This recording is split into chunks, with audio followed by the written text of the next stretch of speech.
Mesdames, Messieurs, peuple congolais. Bon, c'est comme tout le monde, hein, on a tous vu, soit à travers les réseaux sociaux et aussi les réseaux images, que Marc Mapingu était reçu par Emmanuel Macron, l'un des favoris au présidentiel français de 2017. Alors, qui est Marc Mapingu? Marc Mapingu, c'était l'ancien directeur de campagne du président élu Pascal Lissouba en 1992. Mais ce président démocratiquement élu a été éjecté par Jacques Chirac, c'était à travers un coup d'État sanglant, c'était en 1997.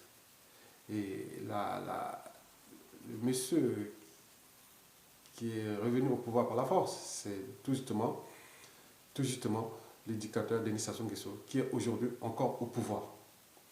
D'abord, il a été reconduit par Chirac lui-même en 2002, puis par Nicolas Sarkozy en 2009 et aujourd'hui Hollande, hein, qu'il a maintenu depuis 2016 à nos jours. Et il va laisser peut-être à un autre de continuer le boulot. C'est un jeu d'enfant pour eux. Voilà. Donc, Marc Mapingu, c'est aussi le porte-parole du président élu en 2016, le 20 mars 2016, le général Moukoko, qui est aujourd'hui en prison par procuration, France-Afrique au Congo-Brazzaville. Bon, quand on parle de Marc Mapingu, bon, beaucoup disent que c'est un homme de réseau. Mais quel réseau? Bon, on est bien sûr en France, donc ça doit être forcément des réseaux France-Afrique. Bon, là, ça coince. C'est quand on parle de France-Afrique, pour les Africains francophones, c'est égal dictateur, maintien au pouvoir par la force des dictateurs antisociaux et criminogènes. D'ailleurs, c'est dans cet espace France-Afrique qui rencontre le plus grand nombre de dictateurs. 90% des dictateurs du continent noir sont tous France-Afrique. Oui. Quand 25%, par exemple, moins de 25% bloc anglophone et autres. Oui. Donc, 50% des coups d'État sanglants en Afrique francophone. Bon, c'est le déclassement aussi quand on parle de France-Afrique. Le déshumanisme, le déclassement. Oui, donc ça coince entre les gens qui veulent sortir de la France-Afrique et ceux qui veulent y rester. Bon, donc si c'est un homme de réseau, bon ben, peut-être c'est des réseaux, il faut qu'il lui-même dise, et si c'est des réseaux France-Afrique, parce qu'on a vu quand même avec les France-Africains, on a vu quand même avec Marc Mapingu avec plein de gens des réseaux France-Afrique. Bon, Marc Mapingu, un homme de réseau. Bon, moi, tout ce qui parle de réseau, c'est secret. Donc ça cache quelque chose. Est-ce qu'il y a des contreparties? Voilà, on fait des réseaux pourquoi? Pourquoi faire? Donc, on ne sait pas. Bon. Mais il semble que, bon ben, déjà on m'a signalé que, bon ben, Isidore, vous êtes allé à la fête de... Il y avait, suite à l'attaque du dictateur contre Marc Mapingu, le procès, et ils étaient retrouvés quelque part dans le 7e arrondissement de Paris, et, au niveau de l'école militaire. Bon, on m'a dit, ah tiens, Isidore, tu es allé là-bas. Non, non, non, je suis pas allé, bon, parce que Marc Mapingu, c'est quelqu'un que je respecte beaucoup, lui d'ailleurs, il me respecte aussi, mais il m'a dit qu'il me semble que c'était des formations qui s'étaient retrouvés là-bas. Est-ce que tu es allé au réseau formation? Non, non, je n'étais pas là. Si je savais que c'était des formations, je n'irais pas. Mais j'aurais pu partir aussi. Mais non, il me semble que c'était des réseaux formation. Bon, est-ce que Marc Mapingu était formation avec ce que les formationneries fait au Congo et tout ce qu'on connaît aussi, et la France-Afrique. Donc, bon, je pense qu'on ne met pas les œufs dans un même panier. Donc, bien sûr qu'en France, ici, il y a des contradictions, il y a des gens de courants de pensée, des partis politiques. Les gens ne faut pas être au même endroit. Il me semble que chez nous, dès qu'il y a un qui est dans un réseau puissant et aller, tout le monde, embarquer tout le monde, on y va. Non, ce n'est pas un parti unique. Donc on peut être libre et gérer soi-même son cerveau et savoir juger par soi-même. Donc, Marc Mapingu, bon, ben, a rencontré Emmanuel Macron. Et pourquoi faire? Oui, bon, ben, j'ai vu la photo. Hein. Bon, c'est déjà vu. Souvenez-vous, l'ancien ministre de l'économie et des finances de la période de transition, Jean-Luc Malika, avait rencontré à l'université d'été du MEDEF Pierre Gattaz. D'ailleurs, Jean-Luc Malika était accompagné de Justin Balonga. Bon, on était en 2014, donc à 2 ans de la fin du mandat légal du dictateur de Sassou Nguesso. Donc on espérait, mais alors que c'était que le château des cartes.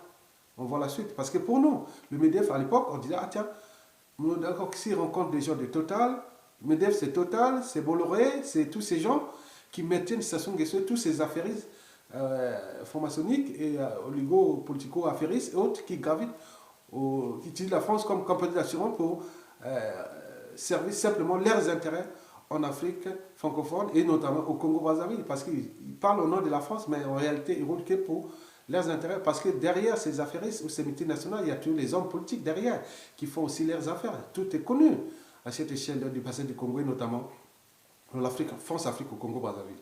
Bon, donc, nous on s'est fait avoir par cette rencontre-là de Jean-Luc Malika et ce monsieur Pierre Gattaz. Bon, on voit la suite. Bon, mais là, il me semble qu'il va rencontrer, il est allé rencontrer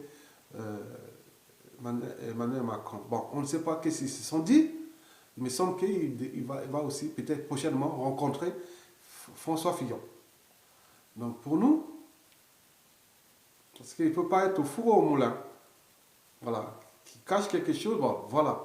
Donc, vous savez, bon, en rencontrant par exemple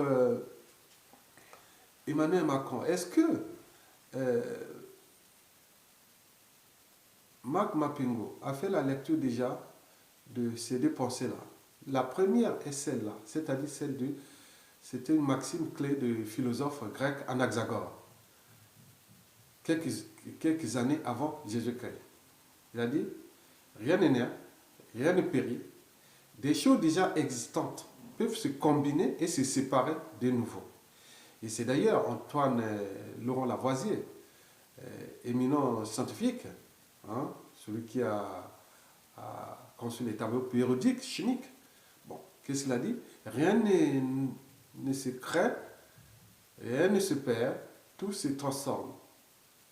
Donc, bien entendu, ils ont simplement utilisé cette maxime-là qui aujourd'hui, tous ceux qui ont conspiré contre le peuple congolais, déjà sur le référendum illégal et illégitime, forcé, que le peuple a refusé, tous ces gens-là travaillent avec le Parti socialiste, le pouvoir socialiste,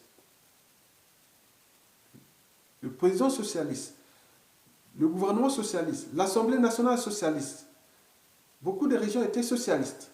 Mais écoutez, bon, donc il y avait tous les pouvoirs. Bon, tous ces gens-là ont conspiré contre le peuple, ont donné au dictateur l'habitude de tuer, massacrer, et puis les référendums illégaux, et puis l'arrestation par procuration de tous les prisonniers politiques aujourd'hui, dont le fameux général Mokoko, le président élu, qui est aujourd'hui en prison. Donc les gens-là sont retrouvés derrière Macron.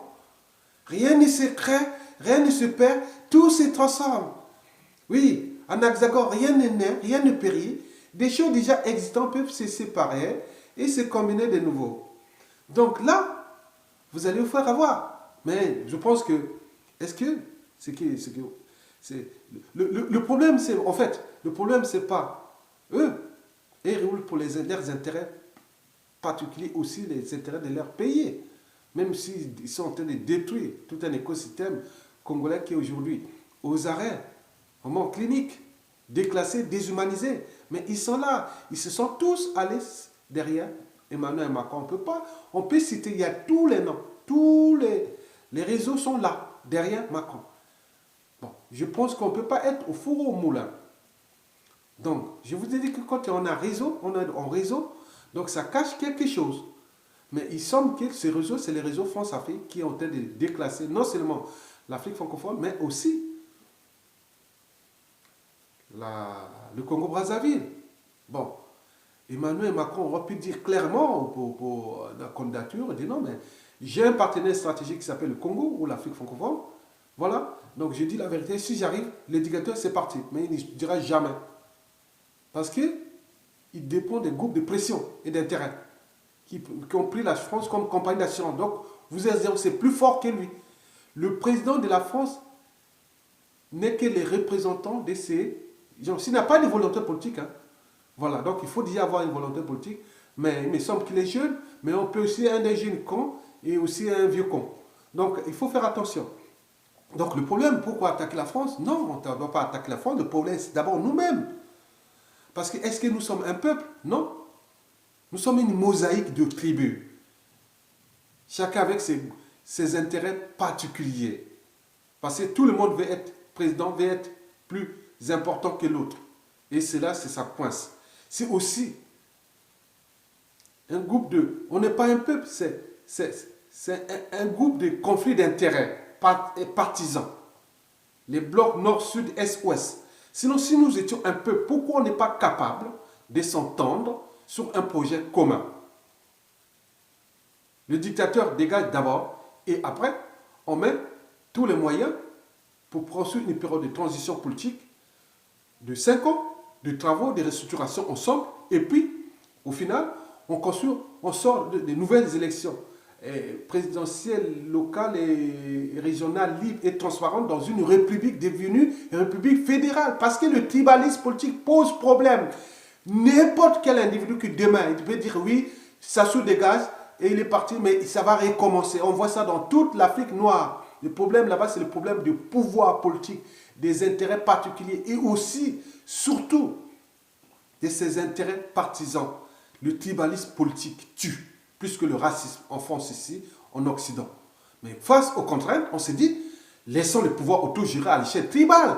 Mais ça, on n'a pas l'idée de s'entendre sur un projet commun.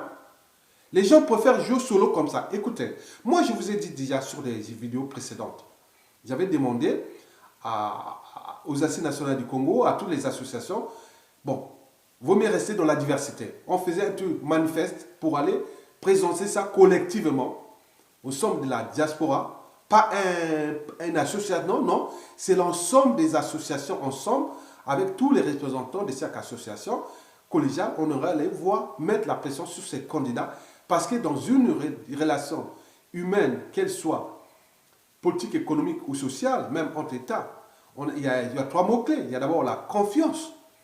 Après, on fait confiance à un produit, on fait confiance à une institution, on fait confiance à un individu, on fait confiance à une marque, etc. À un État, à une organisation, comme je vous l'ai dit. Mais quand on n'a plus confiance, on rentre souvent dans la méfiance. Et si la méfiance devient récurrente, donc on rentre dans la défiance, l'évitement. Aujourd'hui, les gens, la France, quand on parle de la France, France-Afrique, tous ces gens, c'est la même écurie. C'est pareil, ça ne changera pas. Ils chercheront à mettre un gars, les leurs plus dociles, dans un pays qui est déjà déclassé, déshumanisé. Donc nous allons retrouver dans des crises répétitives. Et ça les arrange puisque le pétrole au large, là-bas on exploite, on tire le pétrole au large et tranquille. Le bois, le coupe, on le fait. Voilà, plus qu'ils sont dans la merde, plus ils s'enrichissent. C'est tout simplement ça. Donc aujourd'hui, ils sont en train de chercher quelqu'un de dossier. Mais sinon, comment cela se fait? C'est qu'un président qui a été élu, le général Mokoko, est en prison et conspiré par cette même oligarchie politico-affairiste, franc-maçonnique et des forces scientifiques, bien sûr, qui aujourd'hui gravitent autour du candidat Macron, qui demain, ils vont faire comme ça. On vous dit, voilà. Donc nous, on ne va pas entraîner tout le monde dans cette même écurie. Ceux qui vont aller là-bas, allez là-bas. Il y a d'autres qui ont choisi Mélenchon, d'autres Marine Le Pen, autres, mais ça n'arrangera rien de la situation du Congo. Parce que la liberté, ça ne s'achète pas, ça se mérite. Un dictateur n'a pas de concurrent à sa taille si le peuple ne relève pas le défi. Mais nous n'avons pas pu relever ces défis-là. Et donc, nous sommes en train de préparer, pas à pas. Peut-être que, bon, pour y rêve que Mokoko, moi, meurt et autres, voilà. Mais dans tous les cas, il a été le président élu. Et vous êtes allé là-bas dire quoi? Est-ce que vous avez parlé de l'association du Sud Congo? Que les gens qui tuent, lui, il était là, ministre. Quand on tuait les gens là-bas, il était ministre. Il était conseiller déjà. Il a tout suivi de l'hollandiste depuis 2012 à nos jours. Il connaît tout. Mais pourquoi ne prend-il pas une position claire pour qu'il y ait la confiance au sein de cette élite, classe politique nouvelle, Parce que les gens ont perdu des familles là-bas. Les vies, c'est une question de vie et de mort. Les gens ont perdu des gens là-bas. Ils ont perdu beaucoup, les familles déchirées et tout ça. Donc, vous êtes en train de faire votre... Voilà, non, mais il connaît bien Macron.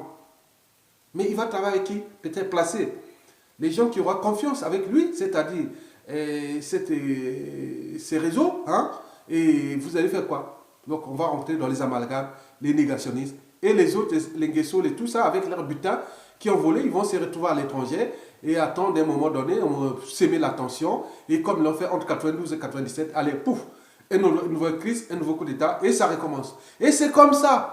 Parce que vous ne tenez pas tout le monde. Il faut dire la vérité. Qu'est-ce que vous êtes allé dire là-bas? Le cas du bombardement dans le pôle. Le cas de le peuple aux arrêts. Le général Mokoko en prison. Tous les prisonniers politiques, les Paulé Makaye et tout ça. Pourquoi ça? Puisqu'on a vu clairement qu'un individu, soi-disant français, qui n'a pas reçu mandat de peuple français, venu parler au nom de la France pour emprisonner un candidat élu. Est-ce que demain, si on remet ça sur le président qui sera élu en France, que les États-Unis demandent un homme et vous n'êtes pas élu, on vous emprisonne, est-ce que c'est un problème politique, mais aussi moral et humain surtout. Donc, on ne va pas aller s'afficher avec ces gens pour soi-disant des raisons. Non, le Congo est diversifié. Nous avons des courants de pensée, nous avons des blocs nord, sud, est, ouest. Nous avons tous ces secteurs de géopolitique déjà nationale et aussi la géopolitique extérieure, bien sûr, avec la France. Demain, tôt ou tard, nous trouverons toujours avec la France. Mais il faut elle-même commencer à réformer son comportement à l'échelle de ce bassin du Congo, c'est-à-dire au Congo-Brazzaville, au Gabon et tout autour, qui est aujourd'hui déclassé. Donc, on va s'afficher avec l'homme, ils vont dire bravo, on a acheté la conscience de ces gens. Et voilà, donc on s'est dit oui, on va rêver. Comme d'ailleurs, on dit, Macron est jeune, oui, on peut être jeune, je dis qu'on peut être un jeune con et aussi un vieux con. Vous avez vu Obama, premier président noir, qu'est-ce qu'il a fait? Il nous a fait comme ça, avec ses institutions fortes et autres. Ils sont toujours là, les dictateurs, continuent à massacrer. Il est où? Il est parti pour lui. Bon, donc, vous n'allez pas être naïf tout le temps. Je vous dis que la liberté, ça s'arrache. Elle ne s'achète pas. Un dictateur n'a pas de concurrent. On aurait pu se suturer et mettre les gens de la rue à Brazzaville en faisant des techniques comme là, comme je vous ai expliqué, plus de 1000 points de rencontres, de contacts où les gens viennent faire du bruit et au fur et à mesure et donner des mots-clés pour que les gens commencent à faire confiance de Brazzaville. Il y a du bruit tout le temps. Mais si vous attendez sur la France là, vous allez vous faire voir. Je vous rassure, quel que soit le candidat, peut-être encore. Mélenchon, elle a dit il y a des embrouilles avec l'éducateur parce qu'il a dit que les gars comme ça doivent partir. Et d'ailleurs, Marine Le Pen aussi. Mais les autres, quoique les gens qui sont derrière, je ne vais pas les citer les noms, et qui sont aujourd'hui derrière Macron, tous les gens qui ont travaillé avec Sassou Nguesso, tous les affairistes là sont en périphérie et d'autres sont directement s'affichent d'ailleurs. Et donc, vous allez vous retrouver comme ça. Moi, lui, il ne pourra pas, même si c'est un président français, il y aura des contreparties pour que Macron fait partie de Sassou Nguesso parce que les forces qui protègent Sassou Nguesso sont tellement autour de lui. Hein? Il y a des forces énormes qui protègent Sassou Nguesso sont derrière Macron. Il faudra trouver des négociations, des arbitrages, autres, mais ce sera toujours au détriment du Congo, toujours, puisque nous ne sommes pas libres. Donc si nous étions libres, oui, donc on va se retrouver dans cette situation. Et cela dure depuis 1997 à nos jours. Donc nous partons pas à pas vers la récurrence des mêmes gens. On va dire, ah oui, tiens, et demain, je pense qu'à partir de juillet, août, septembre, là, on va commencer à chanter le même nom du président élu, comme s'ils savent que oui, ça recommence. Bien sûr que Hollande nous a laissé quand même la manière de manifester, mais peut-être demain, on n'aura plus ces manifestations-là sur la place de Paris. Beaucoup arrêtés, beaucoup là-bas, que vous aurez compris. Et le mouvement Kola. La cour de récré des manifestations, des meetings et des trucs, c'est terminé. Vous êtes des peuples de moutons. Bon, nous on vous impose les règles. Voilà les règles. Ce sera comme ça demain. Et vous allez pleurer. Et les familles là-bas, endeuillées, traumatisées, humiliées, souillées, pays outragées, autres, à cause de notre problème, c'est-à-dire le problème que nous ne sommes pas un peuple. nous sommes une mosaïque des tribus et les gens défendent leurs intérêts. Aujourd'hui, Sassou travaille avec des dignitaires du nord, du sud, du est, ouest. Voilà. Et aussi, les résistants sont du nord, du sud, est, ouest. Mais face au contraire, on s'est dit non, on est un peuple, on devait unir, écrire un manifeste et chercher des stratégies pour mettre les gens dans la rue. Sassou Nguesso n'a jamais été aussi faible qu'aujourd'hui. Mais nous ne sommes pas capables. Nous attendons qu'un président français vienne nous aider pour que... Attendez, soyez pas ridicule, c'est minable. Oui, la liberté, ça s'arrache. Tous ceux qui sont devenus libres, les peuples qui sont devenus libres, l'ont certainement mérité. Voilà. Bon, nous, il me semble que dans notre conscience, nous ne sommes pas libres. Dans notre subconscient, même inconscient, nous ne sommes pas libres. Sinon, ça se saurait. On aurait pu unir le manifeste, aller présenter au président. Il y a plein d'associations ici sur la place de Paris qui parlent de la diaspora ou de tout. On aurait pu faire un manifeste collégial avec toutes les associations. Il n'y a pas à faire la fusion des associations. Non. Parce qu'il y aura toujours un, au vu de l'histoire et de la réalité, il y aura toujours un qui va contrôler, il va faire les autres comme ça. Non. Il faut qu'il reste interdépendant, autonome. Et après, on a un projet commun qui est celui de Sassou dégage et construire une période de transition politique de 5 ans. Et en vue de l'avènement d'une république fédérale. Et demain, le pouvoir autogéré. Et personne n'en parle.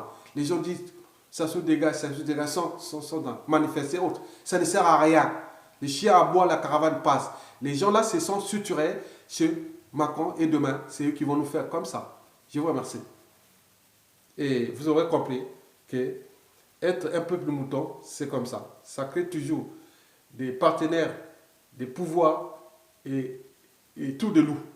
Et vous l'aurez compris.